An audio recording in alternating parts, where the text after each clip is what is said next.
vieil homme inutile.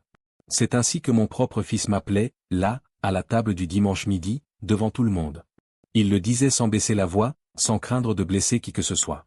Et moi, j'ai juste souri, je l'ai regardé, j'ai fini de mâcher lentement mon morceau de poulet et je n'ai rien dit.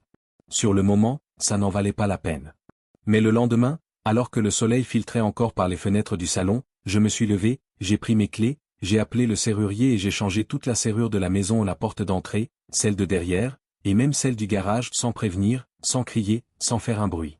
Dans ce silence, j'ai su. Ce n'était plus moi qui étais à l'écart de la famille, c'était eux. Je m'appelle Raoul. Raoul Vicente de Moret. J'ai 78 ans et j'ai eu une belle vie, Dieu merci. Je suis né à Itapira, dans l'arrière-pays de Sao Paulo. À l'époque, la ville n'était que broussailles et boue. Fils de chauffeur routier, j'ai moi aussi commencé très tôt sur la route, mais c'est dans la métallurgie que j'ai finalement choisi ma voie. J'ai travaillé le fer pendant 42 ans, façonnant portails, grilles et fenêtres. Et voyez, le fer est dur, mais le cœur d'un père peut encaisser encore plus de coups. J'ai épousé Maristela, ma compagne de vie, que Dieu a enlevée il y a quelques années. Nous avons élevé 2 enfants, Luis et Elena, mais c'est de Luis que j'ai toujours attendu plus. Il a été l'homme de la maison après moi. Avant de poursuivre, je tiens à remercier la chaîne Café comme Vovo de m'avoir donné l'occasion de raconter mon histoire. Et je vous demande, à vous qui nous regardez, de soutenir cette chaîne en vous abonnant et en commentant la ville que vous écoutez. Chaque jour apporte son lot d'histoire. Eh bien, comme je le disais, ce dimanche-là, tout semblait normal. Lui s'était venu avec sa femme et ses enfants. La table était pleine. Rire par-ci, conversation par-là. Elena n'était pas venue car elle habite loin, mais la maison était bruyante, comme toujours. J'ai toujours apprécié ce genre de déjeuner. J'ai toujours tenu à perpétuer cette coutume. Et c'est au milieu de la conversation, entre 2 gorgées de jus, que Louise a lâché. « Oh, papa, tu ne comprends plus, n'est-ce pas? Ce n'est plus pareil. Tu es vieux, un peu nul pour ces choses-là. » Il a dit en riant. Mais tous ceux qui me connaissent savent qu'il y a des rires qui blessent plus qu'un couteau bien aiguisé. Sa femme lui a lancé un regard du coin de l'œil, comme pour l'avertir, pourquoi dire ça? Mais il s'en fichait. Les petits-enfants ont continué à manger, sans même s'en apercevoir. Je l'ai regardé, et je ne suis pas du genre à faire des histoires. Je ne l'ai jamais été. J'ai pris une grande inspiration, j'ai mâché mon riz, ajusté ma chaise, je me suis essuyé la bouche avec ma serviette et j'ai simplement dit, « Ouais, peut-être que tu as raison, Louise. » C'était tout, rien de plus.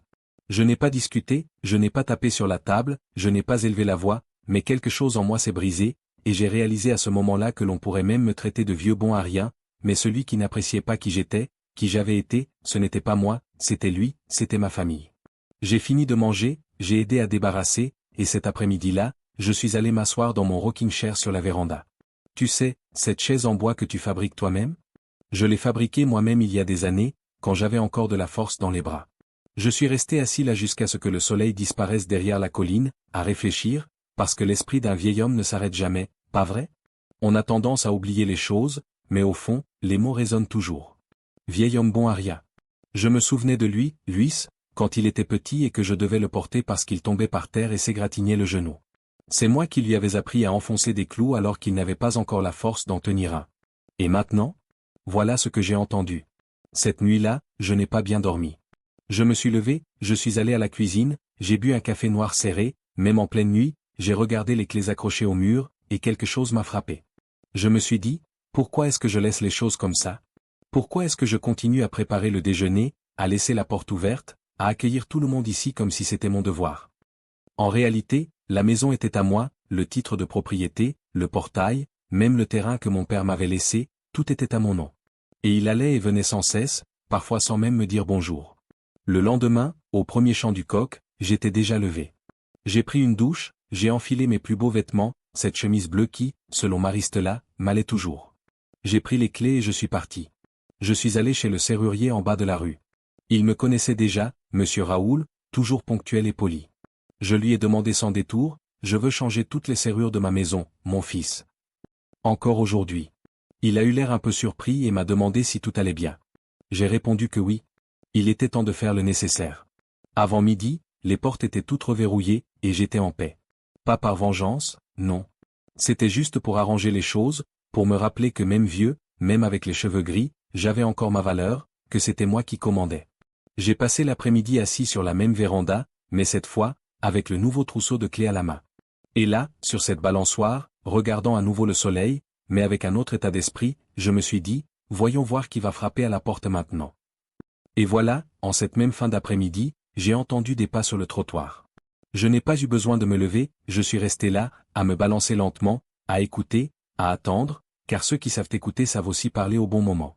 Au début, personne ne l'a remarqué, ni dans le groupe familial, ni sur WhatsApp, ni dans les appels téléphoniques qui n'arrivaient jamais. 2 ou 3 jours passèrent après ce maudit déjeuner, et le silence était absolu. Je continuais ma routine habituelle. Je me levais tôt, je m'occupais des plantes du parterre de devant, je balayais le jardin, je nettoyais la véranda. La seule différence était que maintenant je fermais tout à clé. Chaque fois que j'entrais, je tournais la clé calmement, comme quelqu'un qui scelle un territoire trop vulnérable depuis trop longtemps. Et au fond de moi, même sans que personne ne me pose de questions, je savais que tôt ou tard quelqu'un viendrait, car on s'habitue à avoir accès à sa vie sans demander la permission, à une heure indue, portail fermé. C'était jeudi. Il était presque midi quand j'entendis un bruit au portail, un coup sec et impatient. Je me levai lentement, allai à la fenêtre latérale du salon et jetai un coup d'œil à l'intérieur. C'était lui, Luis, mon fils, portant une casquette, une chemise aux manches retroussées, et l'air de quelqu'un qui ne comprenait pas ce qui se passait. Il a sonné à la porte, le doigt appuyé dessus, comme s'il se trouvait dans un bâtiment gouvernemental et non chez son père. Je n'ai pas ouvert, j'ai juste regardé de l'intérieur, silencieuse. Je l'ai vu sortir son portable de sa poche et passer un appel. Le téléphone de la cuisine a sonné. Ce téléphone filaire que je gardais obstinément. Je l'ai laissé sonner. La sonnette a continué. Il a réessayé, puis 3 coups violents ont été frappés au portail. Puis une voix forte s'est fait entendre, essayant de paraître calme. « Papa, tu es là? Tout va bien? Pourquoi as-tu changé les serrures ?» Je me suis assise dans le fauteuil du salon, celui-là même où j'avais lu le journal toute la matinée, et je suis resté là, non par fierté, mais parce que je voulais voir jusqu'où il irait, pour voir si la peur dans sa voix était réelle ou si c'était juste le malaise d'avoir perdu le confort d'arriver et d'entrer sans demander. Louise a toujours ressenti cela, il pensait que la maison était aussi à lui. Et d'une certaine manière, je l'ai laissé penser ainsi trop longtemps, car quand on aime trop, on finit par confondre amour et permission. Et je lui ai tout permis, m'interrompre, me corriger en public, me traiter de dépassé, finalement, d'inutile. Il est parti ce jour-là sans réponse. Et le soir même, un message est arrivé. « Papa, si tu as un problème, parle-moi mais changer les serrures, ce n'est pas une bonne idée. » Je l'ai lu, j'ai pris une grande inspiration et j'ai supprimé le message sans répondre, car parfois, le silence est plus instructif que n'importe quel sermon. Samedi, c'était au tour de Nora. Elle est apparue devant la maison avec les garçons. L'un d'eux tenait un ballon de foot, l'autre un petit sac plastique. Il devait y avoir du gâteau ou des restes du déjeuner. Elle a applaudi et a crié « Monsieur Raoul, comment allez-vous » Et voyant que personne n'arrivait, elle a crié plus fort. « Oui, on peut ouvrir la porte. » J'ai jeté un coup d'œil par l'entrebâillement du rideau et ça m'a fait mal de voir mes petits-enfants là, sans rien comprendre. Mais c'était nécessaire, car si j'ouvrais la porte juste pour eux, tout redeviendrait normal. Et je ne voulais plus de normalité, je voulais du respect. Et ce n'était pas facile, non, car le cœur d'un grand-père n'est pas de pierre. J'ai vu le plus jeune, Pedrino, assis sur le trottoir et se mettre à pleurer doucement, et ça m'a déchiré. Mais en même temps, je me suis dit, ils ont besoin d'apprendre aussi. Même les enfants doivent comprendre que leur grand-père n'est pas seulement le clown de la fête, le cuisinier du week-end. Je suis un être humain, je le sens. Et c'est ce samedi soir-là que quelque chose de différent m'a touché. Je me suis assis au bord du lit et j'ai pris une vieille boîte dans le placard. À l'intérieur se trouvaient de vieux objets, des photos, des lettres de Maristela, des petits mots de Louise quand il était enfant. J'en ai trouvé un en particulier, un morceau de papier plié avec un dessin de portail tordu et la phrase « Papa, quand je serai grand, je veux être comme toi ». Je l'ai lu comme si j'entendais sa voix d'enfant. Ça m'a blessé, ça m'a brisé, mais ça m'a aussi donné de la force, parce que c'était vrai. Un jour, Luis m'a admiré. Un jour, il était fier de moi. Alors, que s'est-il passé? Quand suis-je devenu un vieil homme inutile? Je suis resté assis là un moment, le papier à la main, à me demander si j'avais échoué en tant que père. Si j'avais été trop dur ou trop indulgent, si j'avais omis de corriger quand j'aurais dû, si j'avais insisté là où il n'était pas nécessaire. Parce qu'en vieillissant, on recommence à tout revoir, chaque choix, chaque silence, chaque oui qui aurait dû être un non. Mais à la fin de la soirée, j'ai refermé la boîte et me suis dit à voix haute, « Raoul, tu ne mérites pas le mépris. Et celui qui t'a donné le véritable amour ne t'a jamais traité avec dédain. » Dimanche, j'ai décidé d'aller à l'église du quartier. Cela faisait longtemps que je n'y étais pas allé. Je suis entré discrètement, je me suis assis sur le banc du fond et j'ai écouté le sermon en entier, le cœur lourd. Le pasteur a parlé de dignité, de parents qui ont honte d'exister chez eux. Et il a prononcé une phrase que je n'ai jamais oubliée, ce n'est pas déshonorant de vieillir. C'est déshonorant d'oublier qui vous a appris à marcher. Ça m'a frappé. Je suis rentré chez moi avec le sentiment d'avoir bien fait. Je n'avais rien à prouver à personne. Je devais juste faire comprendre que, tant que je serais en vie, je n'accepterais pas d'être traité comme un déchet. Et le soir même, j'ai entendu une voiture s'arrêter devant la maison. Je suis allé sur le porche, lumière éteinte. C'était encore Louis, mais cette fois, il n'était pas seul, et cela allait tout changer. J'ai reconnu la voiture au phare avant même de voir qui c'était. Ce n'était pas seulement Louis cette fois. Lorsqu'il a ouvert la portière et est sorti, j'ai remarqué la silhouette de sa femme dans l'obscurité. De plus, il y avait un homme d'un certain âge en costume, une mallette sous le bras. On aurait dit un film, mais ce n'était qu'un autre chapitre de mon histoire. Ils étaient là, sur le trottoir, à discuter tranquillement, observant la maison comme s'ils se demandaient s'il valait la peine de frapper à nouveau. Louis a fait quelques pas en avant, a mis la main dans la poche de son pantalon et a pris une grande inspiration avant de crier « Papa, c'est important. Tu dois ouvrir la porte, s'il te plaît. » Cette fois, la voix n'était plus pleine d'assurance ni d'arrogance. C'était différent. Quelque chose m'a poussé à me lever de ma chaise et à aller à la porte. Mais je ne l'ai toujours pas déverrouillée. Je restais silencieuse derrière la porte, à écouter. Et c'est là qu'il dit, presque sur le ton de la confession. « Papa, c'est une affaire d'avocat. C'est à propos de la maison. » Ça m'a mis sur les nerfs. Avocat. Maison. Qu'est-ce que c'était que ça? J'ai pris une grande inspiration, j'ai posé la main sur le loquet, mais je l'ai laissé fermer. J'ai parlé fort pour qu'il puisse t'entendre. Avocat. Pourquoi, Louise? C'est comme ça maintenant. Ce n'est pas suffisant de me traiter de vieux bon à rien. Il faut faire appel à un avocat pour arranger les choses. Il y eut un silence pesant. Je l'entendais de l'autre côté de la porte, jusqu'à ce que l'homme en costume parle d'une voix calme et posée. Monsieur Raoul, bonsoir. Je m'appelle Dr Alvaro. Je suis l'avocat de la famille de votre fils. Nous ne sommes pas là pour vous manquer de respect. C'est juste que Monsieur Luis m'a demandé de l'aider avec des papiers. Pas de bagarre. Puis j'ai ri intérieurement. Les papiers commencent toujours comme ça. Malgré tout, quelque chose m'a poussé à tourner la clé et à entrouvrir la porte, juste assez pour les regarder dans les yeux. Et c'est exactement ce que j'ai fait. Luis avait la tête légèrement baissée, ce qui avait perdu son air hautain habituel. Sa femme évitait de me regarder, et le docteur Alvaro, ce dossier noir à la main, semblait être le seul à garder un semblant de contrôle.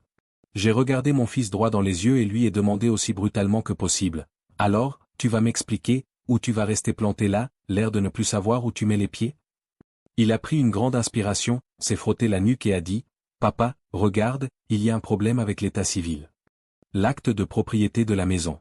J'ignorais que le Seigneur avait tout laissé à son nom. » À cet instant, mon cœur s'est serré, mais je suis resté calme, car je l'ai toujours su. Je n'ai jamais transmis la maison à qui que ce soit. Elle était à moi, ma sueur, mon travail, mon histoire. Mais voyez comment les choses se passent. Ce n'est que maintenant, après des années, après qu'ils m'ont traité de vieux bon à rien, que cela leur a pris de l'importance. Tu comprends, papa? Je pensais que c'était déjà réglé, mais en y repensant, j'avais besoin de ta signature pour le transférer. Sans ça, ça ne marcherait pas. Il l'a dit, ravalant ses paroles, car il savait que ce n'était pas que de la bureaucratie, c'était une question de respect. Et là, devant moi, il n'était plus seulement mon fils, c'était quelqu'un qui dépendait de moi. Et même si ça me faisait mal de me souvenir de tout ce qu'il avait dit auparavant, même si j'avais envie de le renvoyer, je suis resté planté là, à le regarder, me souvenant de l'époque où il était petit et me demandait de l'aider à préparer les décorations de Noël. L'avocat s'est éclairci la gorge et a ouvert le dossier, montrant des papiers par l'entrebâillement de la porte. C'est simple, monsieur Raoul. Vous signez ici et là, vous faites authentifier, et tout est au nom de votre fils. Je suis resté silencieuse un moment, assez longtemps pour voir Luis commencer à s'agiter nerveusement. Il était toujours comme ça quand il n'avait pas le contrôle, mais je n'étais pas pressé. J'ai pris une grande inspiration et j'ai dit très lentement, vous reviendrez demain. Pas aujourd'hui, je dois réfléchir. Ce n'est pas juste une histoire de mur et de toit, non. C'est mon histoire. Et avant qu'il puisse insister, j'ai refermé la porte, lentement, sans frapper. Cette nuit-là, je suis resté éveillé. J'ai pris mes clés, les ai posées sur la table de la cuisine et les ai regardées comme si elles étaient une sorte de réponse. Parce qu'au fond, je savais déjà que ce n'était pas que de la paperasse, c'était une question de fierté, de qui avait le contrôle. Et au petit matin, assis là, j'ai eu une conversation seul à seul. J'ai parlé à voix haute à Maristela, comme si elle était encore à mes côtés. Ma chérie, regarde où nous en sommes. Il veut me prendre tout ce que j'ai construit. Et c'est en voyant sa photo sur le meuble du salon que j'ai décidé de lui donner ma réponse le lendemain, mais elle ne se déroulerait pas comme il l'espérait. Tôt le matin, alors que le soleil venait à peine de se lever, j'ai enfilé mes plus beaux vêtements, une chemise blanche à boutons, un pantalon en tergale foncé, des chaussures cirées. J'ai pris la vieille mallette dans laquelle j'avais rangé mes documents et je suis sorti. Je suis allé seul chez le notaire, non pas pour signer ce qu'il voulait, mais pour m'assurer que rien ne soit signé sans mon consentement. Et c'est là, assis en face du notaire, que j'ai entendu la sentence qui a tout changé. Monsieur Raoul, selon le registre, cette maison reste entièrement à votre nom. Et si vous le souhaitez, vous pouvez même y mettre un blocus préventif pour que personne n'y accède sans autorisation judiciaire. Je suis resté silencieux quelques secondes, puis, la regardant droit dans les yeux, j'ai répondu, alors, faisons-le maintenant. Je suis parti le cœur apaisé, et Luis reviendrait le jour même. Mais cette fois, ce ne serait pas moi qui ouvrirais la porte en premier. Cet après-midi-là, j'étais déjà prêt. Le dossier avec le bloc du notaire sur la table de la cuisine, le document officiel stipulant en grosses lettres que personne ne pouvait transférer, vendre ou toucher la maison sans ma signature expresse. Et puis, c'était étrange de tenir ça entre mes mains. C'était comme tenir ma propre histoire sur papier. Je n'éprouvais aucune colère, mais je ne ressentais plus non plus ce poids de culpabilité que tout père porte, l'impression de devoir se plier en quatre pour ses enfants. C'était une paix différente, le silence de quelqu'un qui a déjà pris sa décision. Cela n'a pas duré longtemps. Vers 16 heures, la même voiture s'est arrêtée de nouveau devant la maison, mais cette fois, je ne me suis pas précipité pour me lever et regarder par la fenêtre. Je restais assis face au document, attendant que le portail sonne. Louise et sa femme sortirent de la voiture sans l'avocat. Cette fois, ils arrivèrent aussitôt, plus vite que la dernière fois. Louise applaudit bruyamment, puis l'appel retentit. « Papa, il faut qu'on parle. » Je me levai et me dirigeai vers la porte. Cette fois, je la déverrouillai sans attendre et l'ouvris en grand, le laissant me regarder dans les yeux. Je ne dis rien. Je restai planté là, tenant la porte à moitié fermée, attendant qu'il dît ce qu'il voulait. Et ce fut Nora qui prit la parole la première. Sa voix tremblait, contrairement à d'habitude. « Monsieur Raoul, on ne voulait pas que ça se passe comme ça. » Ce n'était pas pour te vexer, mais Luis m'interrompit comme à son habitude. « Papa, si tu ne signes pas, on ne pourra pas transférer la maison à notre nom. J'en avais besoin pour obtenir un prêt, pour organiser certaines choses. » Je retins un rire, non pas parce que c'était drôle, mais parce que ça prenait maintenant tout son sens. Ce n'était pas seulement une question de papier, c'était une question d'argent, de commodité. Et j'avais été tellement bête de laisser les portes ouvertes toutes ces années. Je fis un pas dehors, le regardai attentivement et parlai lentement. « Lui, tu te souviens quand tu étais petit et que tu avais peur de dormir seul dans ta chambre? Qui est-ce qui veillait avec toi toute la nuit, assis à côté de ton lit ?» Il se tut, baissa les yeux. Je continuai. « Et tu te souviens quand tu t'es cassé la jambe en jouant au foot? Qui t'a porté à l'hôpital? Qui a vendu la seule bonne montre qu'ils avaient pour payer le plâtre ?» Les yeux de sa femme étaient déjà embués de larmes. Luis ne pouvait même pas me regarder correctement, mais je n'étais pas là pour faire une scène. Je disais juste ce qu'il fallait dire. Je suis allé à la table de la cuisine, j'ai pris le dossier avec le document et je suis retourné à la porte. Je l'ai ouverte en grand pour qu'il la voie. Je lui ai montré le tampon, les signatures, tout était parfait. Et il dit, « Ceci dit que personne ne doit toucher à cette maison sans ma permission. Et vous savez quoi? Je n'autoriserai rien, car après vous avoir dit que j'étais un vieil homme inutile, j'ai compris que ce n'est pas le rôle d'un père de laisser sa dignité entre les mains de ses enfants. » Il resta immobile. Sa belle-fille le tira par le bras en murmurant quelque chose, mais je ne l'écoutais pas. Je me contentais de glisser la mallette sous mon bras, de rajuster ma chemise et d'ajouter, « Tu n'as peut-être plus besoin de moi, Louise. Mais cette maison, c'est mon histoire, et aucun avocat, aucun notaire, aucune banque ne peut changer cela. » Je refermai lentement la porte. Je ne frappais pas, je la refermai et restai là, appuyé contre elle de l'intérieur, écoutant ses pas s'éloigner. Ce soir-là, je m'assis de nouveau sur le porche, levant les yeux vers le ciel sombre. Et, pour la première fois depuis longtemps, je sentis que j'avais enfin fait le bon choix. Et là, dans le silence de la nuit, quelqu'un de très spécial apparut. Mais je vous raconterai ça plus tard. Ce soir-là, la personne qui est arrivée n'était ni Luis, ni Nora, ni les petits-enfants. C'était quelqu'un que j'avais déjà perdu. Ma fille Elena, qui habitait dans une autre ville, à quelques kilomètres de là, toujours occupée par son travail d'infirmière. Depuis le décès de sa mère, nous nous parlions beaucoup moins, mais toujours respectueusement. Mais ce soir-là, vers 20h30, alors que j'avais déjà fini mon café, j'ai entendu une autre voiture s'arrêter devant la maison. Les phares éclairaient le porche sur le côté. Je me suis levé lentement, pensant que c'était peut-être quelqu'un de perdu. Mais lorsque la portière s'est ouverte et que j'ai vu cette sortie précipitée, le sac en bandoulière, je l'ai immédiatement reconnue. Elena, me suis-je murmuré avant d'atteindre le portail. Elle n'a même pas attendu que je l'ouvre. Elle a sauté par-dessus le petit portail latéral comme elle le faisait enfant et est venue me serrer fort dans ses bras. J'ai senti son parfum mêlé à l'odeur de la route. Je suis resté silencieuse un instant, serrant fort cette étreinte. Parce qu'il y a des câlins dont on n'a plus besoin que du pain au petit déjeuner. Papa, ai-je entendu. Luis m'a appelé et m'a dit que tu avais tout verrouillé, que tu ne voulais plus voir personne. Je l'ai lâché doucement, je l'ai regardé dans les yeux et j'ai dit calmement, ce n'est pas comme ça, ma chérie. J'ai juste décidé de mettre les choses en ordre. C'est ma maison, ça l'a toujours été. Mais ils ont oublié ça. Elena est entrée avec moi, a enlevé ses chaussures à la porte, comme toujours, et nous nous sommes assises dans la cuisine. Je nous ai servi du café chaud à toutes les deux et nous avons discuté tranquillement. Elle m'a tout demandé. Elle voulait savoir ce qui s'était passé depuis le déjeuner jusqu'au blocage de l'état civil. Et pendant que je le lui racontais, elle m'écoutait en silence, les larmes aux yeux, me tenant la main de temps en temps. Quand j'ai fini de lui expliquer, elle a dit quelque chose qui m'a marqué. Papa, tu n'aurais pas dû traverser ça seul. Si j'avais su avant, je serais venu.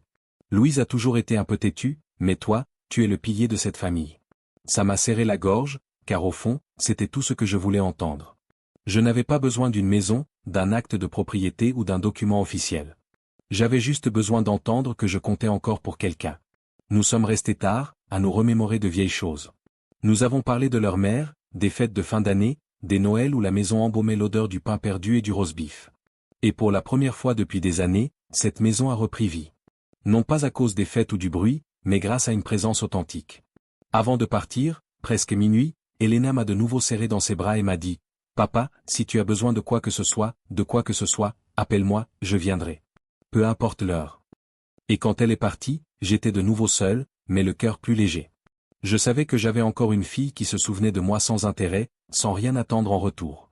Mais le lendemain matin, le téléphone sonnerait de nouveau, et cette fois, ce serait Louise lui-même, mais son ton, n'était plus le même. Le lendemain matin, le téléphone fixe de la cuisine émettait ce vieux son métallique, qui semble porter le poids de l'âge. J'étais là, en train de balayer le jardin, écoutant le chant des oiseaux, quand je l'ai entendu. Je me suis dirigé lentement vers le téléphone, me suis essuyé la main sur le torchon et j'ai répondu. Allô? À l'autre bout du fil, sa voix. Papa, c'est moi, Louise. Mais cette fois, ce n'était ni dur, ni précipité, ni sur le ton de quelqu'un qui donne des ordres. Sa voix était basse, presque fatiguée, comme quelqu'un qui aurait passé la nuit à réfléchir. J'avais besoin de te parler. J'ai réfléchi à tout. Il commença lentement, un peu étranglé. Je restai silencieux, attendant qu'il continue. J'avais tort, papa. J'ai dit quelque chose que je n'aurais pas dû. Ce truc du déjeuner, ce truc sur le vieil homme inutile. Je ne sais même pas pourquoi je l'ai dit. J'ai mis du temps à répondre, car ce genre de mots s'écoute avec attention. Mais au fond, même si ça faisait mal, je m'étais déjà préparé à l'entendre un jour. Luis, les mots ne reviennent pas, mais on choisit ce qu'on en fait. Il prit une grande inspiration à l'autre bout du fil. Je ne veux plus de la maison, papa. Tu n'en as plus besoin. Je voulais juste m'excuser, et c'est ça qui m'a touché, parce que ce n'était pas une question d'argent, ni de l'acte. C'était même une question de quelqu'un qui reconnaissait son erreur. Et moi, qui me croyais toujours trop forte pour pleurer pour une chose pareille, j'ai senti mes yeux s'humidifier, là, dans la cuisine, le téléphone contre mon oreille. D'accord, Luis, mais des excuses ne changent pas tout. On a besoin de respect, du vrai, pas seulement quand ça nous arrange. Il hocha doucement la tête. Je sais, papa, je sais. Nous restâmes assis quelques secondes en silence. Juste le bruit de la ligne, ce bourdonnement de fond, comme l'écho de toutes ces conversations auxquelles nous n'avions jamais eu droit. Jusqu'à ce qu'il reprenne la parole. Je peux passer plus tard? Juste pour vous voir, monsieur, sans papier, sans avocat, juste pour un café. J'ai regardé par la fenêtre. Le ciel bleu clair, le rocking chair qui m'attendait sur le porche, et je me suis dit. Il était peut-être temps d'ouvrir à nouveau la porte, mais différemment cette fois. Non pas parce qu'on s'y attendait, mais parce que j'en avais envie. Entre, Luis, la porte sera ouverte, mais entre avec respect et l'esprit tranquille. Il rit, un peu gêné. D'accord, papa. À plus tard, alors. J'ai raccroché lentement. J'ai raccroché et je suis resté là un moment, à repenser à tout, depuis ce premier déjeuner jusqu'à maintenant. Et c'est là que ça m'a frappé. La plus grosse serrure que j'avais changée n'était pas celle de la maison, mais celle de mon propre cœur. Et cet après-midi-là, Luis viendrait, mais avant, il me fallait faire une dernière chose. Quelque chose que je n'avais pas fait depuis des années et qui pourrait bien être la clé pour clore cette histoire. Avant même l'arrivée de Luis, tôt ce dimanche après-midi-là, j'étais assise seule dans la cuisine, le regard perdu dans le vide, respirant lentement. Je savais qu'il allait venir parce qu'il me l'avait dit au téléphone, mais plus que ça, je le sentais. J'avais l'impression que cette fois, ce n'était pas du beau monde, mais malgré tout, au fond de moi, il y avait un mélange de sentiments difficiles à expliquer. Une partie de moi voulait ouvrir la porte une bonne fois pour toutes, une autre partie ne voulait plus jamais la rouvrir. Et c'est dans ces moments-là qu'on réalise que le plus dur dans la vie n'est pas de pardonner aux autres, mais de se pardonner à soi-même d'en être arrivé là. C'est alors que j'ai décidé de faire un geste simple, mais qui signifiait beaucoup pour moi. Je suis allé dans l'arrière-boutique et j'ai ouvert ce vieux placard en bois verni, toujours fermé à clé. Et à l'intérieur, tout au fond, se trouvait une bouteille de café de spécialité que je gardais depuis des années. Ce n'était pas du café du supermarché, c'était celui que j'avais torréfié moi-même, fraîchement moulu, une tradition que mon père m'avait transmise. Maristela disait toujours qu'on ne servait du café que pour les grandes occasions. J'ai pris la bouteille, je l'ai soigneusement époustée, comme si je passais la main sur un souvenir, et je suis allé à la cuisine pour tout préparer en silence, chaque geste lent, comme un rituel. Pendant que le café infusait, je me suis tenu à la fenêtre, regardant la rue déserte. Le vent soufflait sur les feuilles du café épais, et le soleil tapait si fort que des ombres se projetaient dans la cuisine. Je me suis souvenu du nombre d'années écoulées depuis que lui avait franchi cette porte pour la première fois. Petit, pieds nus, les genoux écorchés, implorant un câlin. Et maintenant? Il était maintenant un adulte, la tête baissée, désireux de résoudre les choses autrement. Mais comprenait-il vraiment l'enjeu? Il ne s'agissait pas seulement de la maison, ni du portail, ni du titre de propriété. C'était la mémoire, l'histoire, le respect d'un père qui avait tout donné. Quand l'horloge murale sonna 3 heures précises, j'entendis la voiture s'arrêter. Je ne me levai pas précipitamment. Je veillais à garder le même rythme calme. Lui sortit seul, sans femme, sans papier, sans avocat. Je portais une simple chemise bleu clair, les manches retroussées aux avant-bras, comme quelqu'un qui tend une dure journée de travail. Son visage n'avait pas l'expression arrogante d'autrefois, c'était autre chose. Il ressemblait à un grand garçon revenu s'excuser auprès de son père. J'ouvris le portail sans dire un mot, mais le regarder droit dans les yeux. Je tenais à cela, à lui montrer que, même sans avoir besoin de parler, il comprenait que son entrée ici à cet instant était différente. Il ôta ses chaussures à la porte, comme il le faisait toujours enfant, et entra. Il s'assit sur la chaise en bois de la cuisine et fixa la table pendant que je finissais de préparer le café.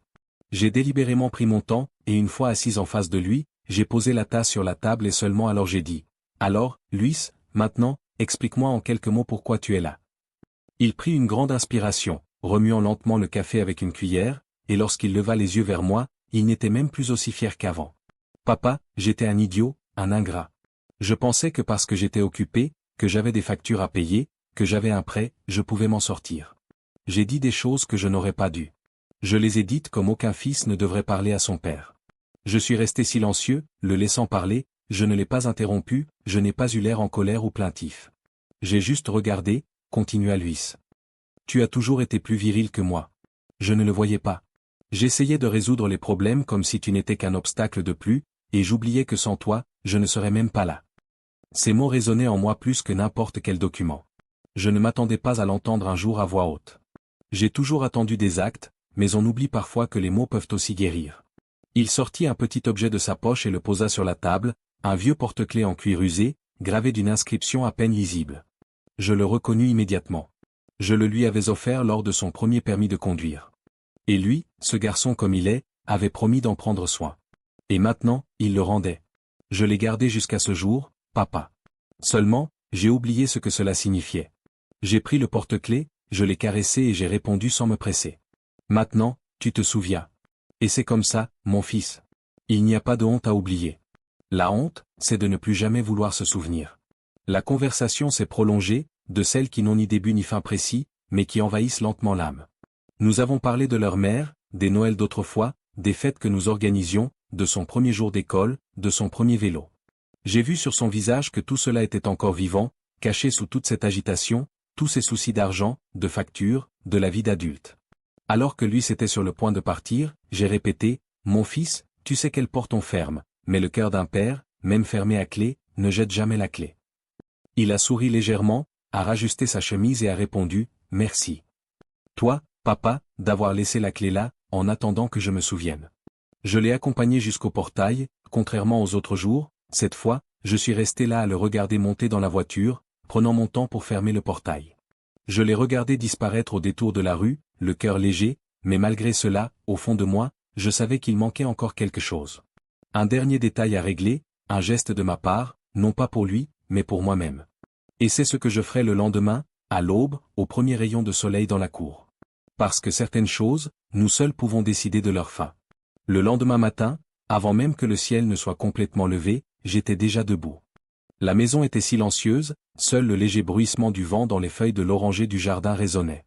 Je suis allé à la cuisine, j'ai préparé mon habituel café noir serré et je me suis assise à la table en bois, les yeux fixés sur le trousseau de clés sur la nappe. Ce n'était pas n'importe quel trousseau, c'était celui que j'avais préparé moi-même en changeant toutes les serrures de la maison. Porte d'entrée, porte de derrière, garage, portail latéral. Chaque clé représentait, là, à cet instant précis, une décision que j'avais prise. Et maintenant ? C'était le moment de vraiment décider quoi en faire. Ce n'est pas parce que lui s'était venu s'excuser que tout allait disparaître du jour au lendemain. Je l'avais appris à mes dépens. Le pardon est une chose, la confiance en est une autre. Et pour retrouver confiance, le cœur a besoin de temps. Mais malgré tout, quelque chose en moi me disait que je ne pouvais pas rester coincé là-dedans pour toujours, que cette maison ne pouvait pas être juste un symbole de souffrance. Elle avait été construite pour être un foyer, pas une tranchée. J'ai pris le trousseau de clés, je l'ai glissé dans la poche de ma chemise et je me suis dirigé lentement vers le portail. Je ne l'ai pas ouvert tout de suite. Je suis resté là quelques minutes, adossé à la clôture, respirant profondément. J'ai regardé la rue déserte, les maisons environnantes, le trottoir où mes petits-enfants jouaient quand ils venaient ici. Et c'est en regardant ce tronçon de rue qu'une autre image m'est venue à l'esprit. Le petit Luis, assis par terre avec une petite voiture, m'attendant à mon retour du travail. À l'époque, j'étais son héros, le père fort qui savait tout réparer. C'est avec ça en tête que j'ai décidé. Ce jour-là, j'irai chez lui. Non pas pour discuter, ni pour exiger quoi que ce soit, mais pour apporter une clé, une seule. Pas tout le trousseau, juste celle de la porte d'entrée. Une simple et vieille clé. Mais avec une signification claire. La porte est ouverte, mais il faut savoir frapper. J'ai changé de vêtements, une chemise en coton, un pantalon. Je me suis aspergé le visage d'eau pour chasser la fatigue de mes yeux. Je suis monté dans ma vieille voiture, celle-là même qui m'accompagnait depuis plus de 20 ans, et j'ai roulé lentement dans les rues de la ville. La radio était éteinte, seul le moteur ronronnait doucement, et j'avais la tête pleine de pensées, mais sans angoisse. Je n'allais pas faire de scène. Je partais parce que je voulais que tout se termine bien. Arrivé, j'ai garé la voiture devant chez lui. C'était une grande maison bien entretenue, avec un garage couvert et un jardin impeccable. Rien à voir avec la simplicité de la mienne, mais au fond de moi, je le savais.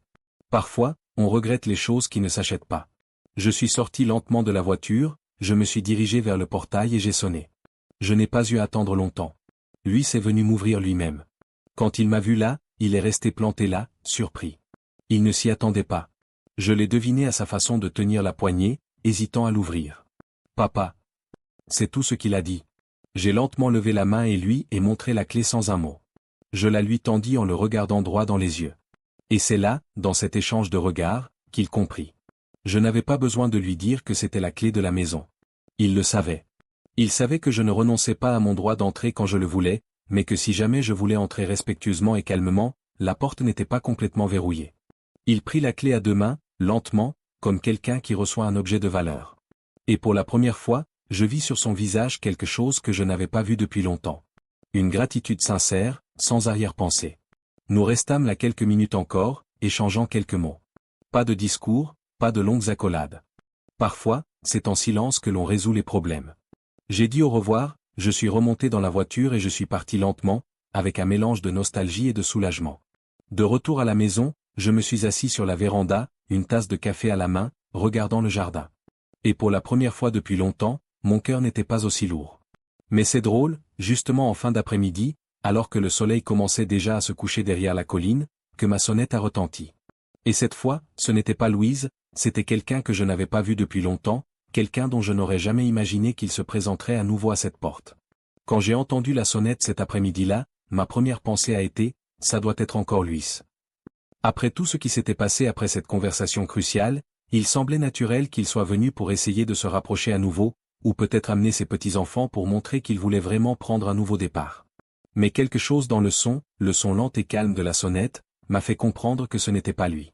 Je ne peux pas l'expliquer, mais ce sont des choses qu'on apprend avec le temps, à force d'observer la maison et les passants.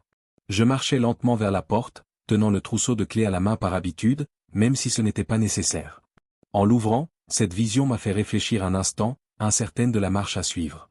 Debout là, serrant un petit sac de sport, les cheveux bien plus gris que la dernière fois que je l'avais vue, se tenait ma sœur aînée, Norma. Plus de 15 ans s'étaient écoulés depuis la veillée funèbre de Maristela, notre dernière conversation, ou plutôt notre dernière dispute. C'était une dispute idiote, mais comme cela arrive entre frères et sœurs qui vieillissent sans dire les bonnes choses au bon moment, elle a fini par se transformer en distance. Un mot non dit par héritage, un autre mal répondu, et nous sommes partis chacun de notre côté. Honnêtement, je ne pensais pas qu'elle réapparaîtrait. Même si je tombais malade. Mais elle était là, debout devant moi, avec son expression habituelle, calme, mais avec un regard lourd qu'aucun sourire ne pouvait dissimuler. Raoul, fut tout ce qu'elle dit. Et je restais là à la regarder, sentant le temps passer tous les deux d'un coup. J'aurais pu facilement fermer la porte, lui dire qu'il était trop tard, mais nos cœurs ne fonctionnent pas ainsi. Peu importe ce que ta tête te dit, c'est toujours ta poitrine qui décide. J'ai fait un geste de la main pour faire de la place dans l'embrasure de la porte et j'ai simplement dit « Entre, Norma, la maison est restée la même. Les portes sont toujours ouvertes. » Elle est entrée lentement, observant la pièce, comme si elle ne voulait pas trop s'imposer, comme si elle savait que cet espace ne lui appartenait plus vraiment. Elle s'est assise sur la chaise en bois de la cuisine, a ajusté son sac sur ses genoux et est restée assise là, silencieuse, pendant quelques minutes. J'ai servi le café, déjà à moitié froid, par simple respect des usages. J'ai placé la tasse devant elle et me suis assis en face de moi. C'est alors qu'elle a parlé, regardant autour d'elle, remuant lentement le café avec la cuillère, sans trop lever les yeux. Ça fait un bail, hein? J'ai hoché la tête sans sourire. Trop longtemps, ai-je répondu doucement, comme on parle quand on ne veut pas paraître colérique ou trop sentimental. Puis elle prit une grande inspiration, remit les mains sur son sac et dit sans détour, j'ai entendu parler de Luis, de ce qui est arrivé à la maison, aux serrures, à tout. Ce n'était pas à cause de Luis, bien sûr, mais ce sont des choses qui arrivent, même dans une petite ville. Je la fixai sans répondre, remuant tranquillement mon café. Et je pensais, si même toi, Raoul, tu traverses ça avec tes enfants, qui suis-je pour continuer à nourrir un tel ressentiment? Cette phrase m'a touché, car elle était vraie. Combien d'années perdons-nous dans la vie à porter des choses qui n'ont plus de sens? Parfois, on se souvient de la douleur, mais on en oublie la raison. On s'enlise dans le passé par pur entêtement. Elle continua, je suis venu ici pour m'excuser auprès de toi pour tout, pour l'héritage, pour les mots mal choisis. Nous sommes trop vieux pour ça. Je la regardai calmement, laissant la cuillère reposer sur l'assiette, et lui parlais de la manière la plus simple et la plus sincère possible. Norma, c'est vraiment fini, il n'y a plus de place pour la rancune. Et en le disant, je compris que c'était vrai. J'avais déjà pardonné à Luis, d'une certaine manière, j'avais déjà fait la paix avec moi-même. Sa visite me semblait être la dernière pièce d'un puzzle ouvert depuis des années, inachevé. Norma resta dîner. Ce n'était rien de spécial. Du riz simple, un morceau de viande grillée, de la salade de tomates, comme au bon vieux temps, quand la maison était pleine, mais le repas était toujours simple et préparé avec calme. Nous sommes restés à discuter jusqu'après 21h, nous remémorant notre enfance, notre père, notre mère, l'époque où nous étions petits et où nous pensions que le monde se résumait à ce petit coin de jardin dans la maison de nos parents. Au moment de partir, dehors, devant le portail, elle m'a serré fort dans ses bras, comme seul un frère ou une sœur le fait, et m'a dit, « Prends soin de toi, Raoul, ne disparais plus. » Et moi, avec un demi-sourire, sans exagération, j'ai répondu aussi sincèrement que possible. Maintenant, nous ne sommes plus ensemble, Norma. Maintenant, ce n'est plus qu'une porte ouverte. J'ai refermé le portail lentement, sans le verrouiller. Je me suis adossé au fauteuil à bascule sur le porche et j'ai contemplé le ciel sombre, pensant au temps, aux aléas de la vie. Pour la première fois depuis des années, je n'avais plus aucun poids sur la poitrine, ni avec mon fils, ni avec ma sœur, ni avec moi-même. Tout était à sa place, mais malgré tout, au fond de moi, je savais. Il ne manquait plus qu'une chose, un dernier détail, une dernière visite, une clé qui n'était ni pour Louise, ni pour Norma. C'était une clé pour quelqu'un qui n'était plus là. Et c'était ce que je devais résoudre à ma façon. Un dernier hommage, une dernière conversation. Et personne n'avait besoin d'entendre ça. C'était entre moi, mon cœur et la personne qui est restée à jamais dans mon silence. Le lendemain matin, je me suis réveillé avant même que les premiers rayons de soleil n'atteignent les murs de la cuisine. L'horloge de la chambre indiquait 5h10 et le ciel était toujours gris et bleuté, avec ce silence qui n'existe qu'à l'aube. Je me levai lentement, enfilai ma chemise blanche et mon pantalon sombre, et pris le même trousseau de clés dans l'armoire en bois. Cette fois, je n'en mis qu'une, la plus vieille de toutes. Elle était petite, en fer, usée sur les bords, et n'ouvrait plus aucune porte de la maison. Mais ce n'était pas pour cela que je la gardais. Cette clé provenait de la vieille boîte à outils de mon père, un objet que je gardais plus par souvenir que par nécessité. Et c'est cette clé que j'emporterai avec moi ce jour-là. Je la mis dans la poche de ma chemise et sortis dans la rue, la tête haute, marchant lentement, sentant le vent frais me caresser le visage. Je marchais vraiment. Ce n'était pas loin. J'arpentais les mêmes trottoirs que tant de fois auparavant, mais cette fois d'un pas différent, sans hâte, sans rien à prouver à personne. En arrivant, je m'arrêtai devant le portail bas que j'avais peint en bleu clair des années auparavant et constatai qu'il était toujours le même, un peu usé, mais solide. Je l'ouvris avec précaution et entrai. C'était le cimetière de la ville, simple, petit, pas très différent de la dernière fois que j'y étais allé. J'ai marché entre les rangées de tombes, respirant profondément, jusqu'à atteindre le coin même où se trouvait la pierre tombale de Maristela, la pierre blanche sur laquelle son nom était gravé en lettres qui commençaient déjà à pâlir avec le temps, mais encore lisibles. Je me suis arrêté devant, j'ai enlevé ma casquette par respect et je suis resté là un moment en silence. Ce n'est qu'au bout de quelques minutes que j'ai sorti la clé de ma poche et l'ai posée sur la pierre tombale, en plein milieu. Elle était cachée à tous. C'était une façon de lui dire, « Te voilà, ma belle. » J'ai fermé toutes les portes qui devaient l'être. Maintenant, tout va bien. Je continuais à parler doucement, comme si elle était à mes côtés. Tu as vu, n'est-ce pas, Luis, Norma? Même moi. Tout le monde a mis du temps, mais ils ont compris. La maison est toujours là, mais maintenant, personne n'entre sans avoir appris à frapper. Et j'ai appris aussi. J'ai appris qu'il faut savoir quand verrouiller la porte et quand la rouvrir. Le vent soufflait fort juste au moment où je disais cela, comme une réponse. Je suis resté là un moment, à écouter le bruissement des feuilles, ressentant sa présence d'une manière inexplicable.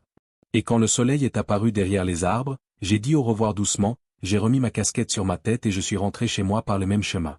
En arrivant, je me suis assis sur la véranda dans le rocking chair, regardant le portail ouvert. Cette fois, je n'ai pas pris la peine de me lever pour le fermer.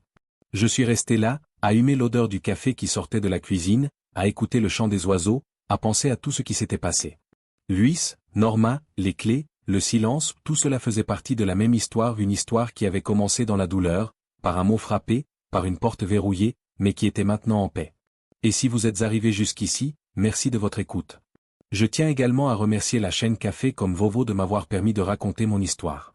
Pour soutenir cette chaîne, abonnez-vous ici et partagez cette vidéo, car chaque jour, une nouvelle histoire se raconte, qui sait, peut-être que l'une d'elles ressemble à la vôtre. M.